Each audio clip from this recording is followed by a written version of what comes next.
So it is officially FIFA 22 week. This is the week where everyone can get their copy of FIFA 22, and I thought now is the right time to tell you about the things you should do when you start FIFA 22 career mode. This is just going to be some tips and tricks to help you as you begin. I hope this does help you. If it does, please leave a like. It always helps the video.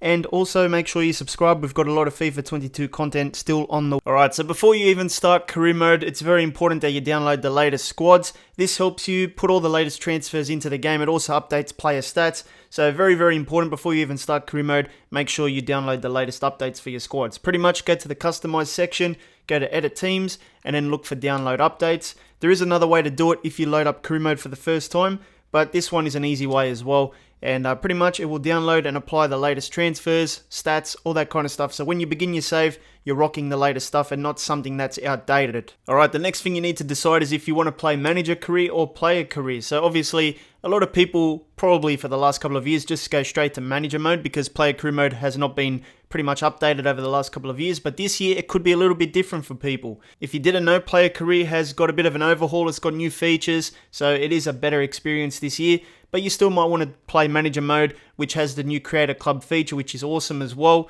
And pretty much everything else plays the same though. So if you're looking for that new experience, you might want to play player career mode first, or you can just do both at the same time. It doesn't really make a difference. But yeah, keep in mind manager mode is pretty much the same besides creator club, but the player career mode side of things has been upgraded a lot. So if you want to check out that first, then make sure, you pick player career mode. Now, if you're going to go down the manager mode route, then you need to decide what type of save you want to do. So it's very important with career mode saves that you have some sort of storyline. It makes it more engaging, more fun to play.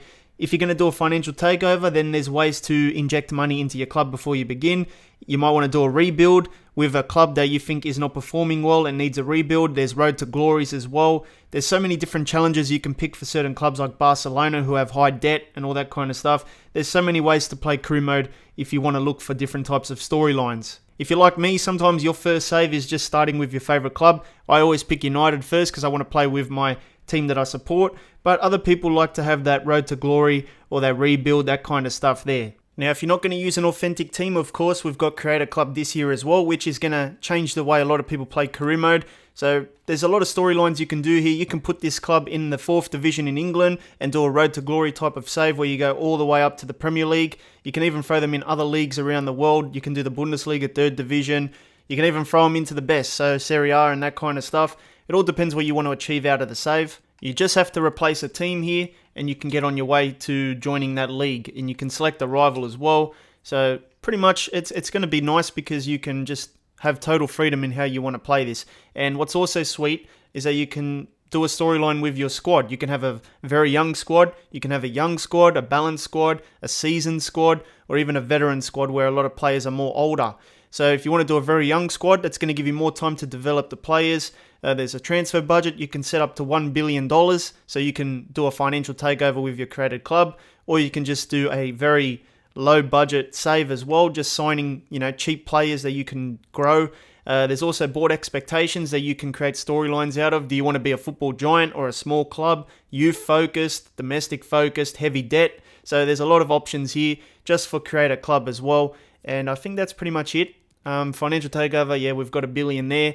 So yeah, you can see that Creator Club has a lot of options for people. Alright, so now we have the career settings. This happens before you even get into the save. Obviously, pick your difficulty, whichever one suits you best. I don't touch Ultimate. I haven't played it this year for FIFA 22, but my FIFA 21 experience with Ultimate was not good, but you can have competitor mode on and all that kind of stuff. I just stick with Legendary. I think it gives you some sort of balance, but sometimes it's a bit easy at times. There's also negotiation strictness. You need to decide this before you set up the save. Do you want to be able to sign players easily or hard? So if you turn it on strict, then it's going to be harder to sign those high-class talents like a Neymar, Ronaldo, all that kind of stuff. But if you set it to loose, you'll have a better chance. Even some players will refuse to join your club on strict, even if they're not high-quality players. So loose might be the best setting for everyone, but if you want to try strict, it makes it more realistic, and yeah, you just can't sign anyone you look at pretty much. Now this one is something you need to decide straight away as well in this setting, because you can't add financial takeover packages into your save once you start. So if you're picking a club like, I don't know, that needs a financial takeover, maybe set this up here. So you can put up to $1 billion this year. I think last year was 500, but now it's $1 billion. and you can have a lot of fun pretty much signing whatever you want here. But yeah, this is important because you need to decide this before you set up your save, because you can't inject financial takeovers after. Now, of course, you've got your job offers as well. National football in career mode is not the best experience. Sometimes I turn it off so I don't get those annoying emails, but you might want to leave it on. Transfer window, if you want that on or off to start with. Sometimes I like to do a save where for the first half of the season I just use the default squad and then I make changes in January, but some people like to have it enabled and start signing players straight away. It just depends on how realistic you want to start your save. And then you've got European competitions, you can enable or disable that. Now, another important thing, if you're picking a club that has a generic stadium in the game, you can now customize your stadium for that club as well, just like you could in Create a Club. So obviously, if you're playing Create a Club, this will come up as well. But if you're using a team like Barcelona, you can customize their stadium a little bit. It's going to help the experience. You can change the name, do whatever you want here, and you can upgrade your stands. You can change the colors of the stands to suit the new camp more in real life. Pick whatever you want here. There's tons of options. If you're playing Create a Club as well, then do this. It's an important step for your Create a Club. Otherwise, you're going to be playing in a generic stadium that has no customization. But also for the generic clubs, take some time to create a custom stadium for them because it will help your experience. You can even do the nets. So now we get into the actual save. You've just started it, and now you see this thing come up, the preseason tournament invite. And I know a lot of people skip it, but I've got a tip for you, and I think you should pick a preseason tournament because it's easy money. Now, if you can't be bothered playing the games, pick a tournament that's not that hard. I mean, this one looks pretty easy that we could do all right in. Pretty much you do get cash for your progress in the tournament, so we're going to simulate the preseason tournament, and we'll see how much cash we get. Sometimes your team does very well, which can earn you more money. But yeah, you don't have to play the games. You can just sim them. I think we're still playing here. I think we reached the final or the semis by the looks of the calendar. I think we won it. So yeah, we did win it. And if you go to your inbox, you can get tournament prize money, an extra 4.3 million there just for simming preseason. So don't skip it. Pick one and sim them if you want. Hopefully your team does well and you can get more money. If you win the whole thing, you get 4.3 million. Easy money. Obviously, this tip is great for people that have teams with low budgets. If you do well in preseason, you're going to boost your transfer budget. So another important thing, as you start your save, go and check out your youth academy straight away, because in career mode now, it does populate players into your youth academy. You don't need to scout them. And let me just see the academy. As you can see, we've just begun and we've got all these guys here. You might see one or two players with already high potentials, high overalls that you might want to bring into your squad. All 16, 17 years of age here. And also, if you pre-ordered the game, any edition, you should be getting a homegrown talent as a bonus as well. So when you get the full game, you should see a homegrown talent appear on your save who's going to have a decent potential and overall to begin with. So check out your youth academy. There's players already there, and you could actually find a nice little gem.